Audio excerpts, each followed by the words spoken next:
Treasure এনএফটির পরে হাজির treasure fund, আর এতে আশার আলো দেখছেন অনেকেই। যাদের টাকা খোয়া গেছে বলে ধরে নিচ্ছেন, যারা ট্রেজার এনএফটিতে টাকা লগ্নি করেছেন অথচ টাকা তুলতে পারেননি, হতাশ হয়ে গেছেন, তারা এখানে আশার আলো দেখছেন। কেন এই আশার আলো দেখছেন? না, আশার আলো দেখার কারণ হচ্ছে এই ট্রেজার ফান্ডের ওয়েবসাইটে পুরনো ট্রেজার এনএফটির লগইন আইডি দিয়ে লগইন করা যাচ্ছে এবং অনেক ক্ষেত্রে দেখা যাচ্ছে ট্রেজার এনএফটিতে আপনি যে টাকা লগ্নি করেছিলেন সেই টাকার অঙ্ক। এতেই সবাই আশার আলো দেখছেন, কিন্তু সেই টাকা কি তুলতে পারা যাচ্ছে, নাকি সেই কালিদাসের হেঁয়ালি নেই তাই পাচ্ছ, থাকলে কোথায় পেতে। নমস্কার, আমি বিরাজ মুখোপাধ্যায়, আইসি বানারহাট থানা এবং জলপাইগুড়ি জেলা পুলিশ মিডিয়া সেলের বিশেষ দায়িত্বে। বন্ধুরা, কালিদাসের হেঁয়ালি ছেড়ে সরাসরি আসুন বাস্তবের দুনিয়ায়। আমি আগের দিন ভিডিওতে ট্রেজার এনএফটি সহ পঞ্জি স্কিম সম্পর্কে বলেছিলাম। পঞ্জি স্কিম সম্পর্কে বিস্তারিত জানতে হলে আগের ভিডিওটি দেখুন, লিংক রইল ডেসক্রিপশন বক্সে, কিংবা যারা ইউটিউবে দেখছেন তারা লিংক পাবেন এন্ড স্ক্রিনে, ফেসবুকে লিংক পাবেন প্রথম কমেন্টে।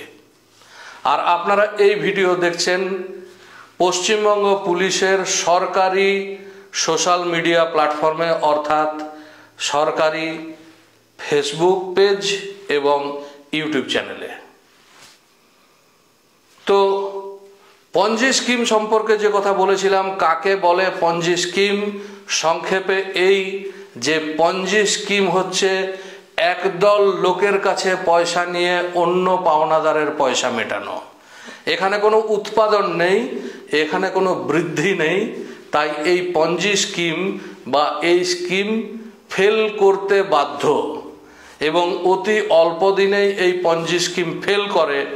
বলা ভালো, প্রতারকের দল সব কিছু জেনে বুঝে, সময় বুঝে তারা টাকা পয়সা নিয়ে চম্পট দেয়, আর একদল লগ্নিকারী কিছু অধিক মুনাফার আশায় লগ্নি করে বসেন। আমি আগের দিন বলেছিলাম বিশেষজ্ঞদের মতে ট্রেজার এনএফটি একটি পঞ্জি স্কিম। ট্রেজার এনএফটি বন্ধ হয়ে গেছে, এখন নতুন নামে নতুন রূপে তারা আবার হাজির ট্রেজার ফান্ড নামে। তো এই নতুন নাম নেওয়ার কারণ কি? এও এক প্রতারণার ধরন।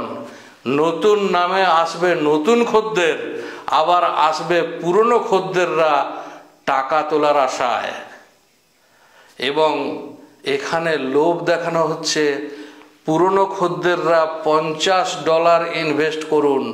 $50 ইনভেস্ট করলে আপনি দেখতে পাবেন আপনার জমা রাশি। খেয়াল করুন, দেখতে পাবেন, তুলতে পারবেন কি? বিনিময়ে পাবেন কিছু টোকেন যার মূল্য অজানা, যেগুলি কোনোদিনই হয়তো তুলতে পারবেন না। তুলতে পারলেও আপনার লগ্নির রাশির পরিমাণের চাইতে কম পরিমাণেই ফেরত পাবেন, এটা নিশ্চিত। কাজেই বন্ধুরা, আমাদের তরফ থেকে যেটা বলার, সাবধান থাকুন, সতর্ক থাকুন, পঞ্জি স্কিম থেকে দূরে থাকুন। সুস্থ থাকুন, ভালো থাকুন। আবার দেখা হবে এই চ্যানেলে। নমস্কার।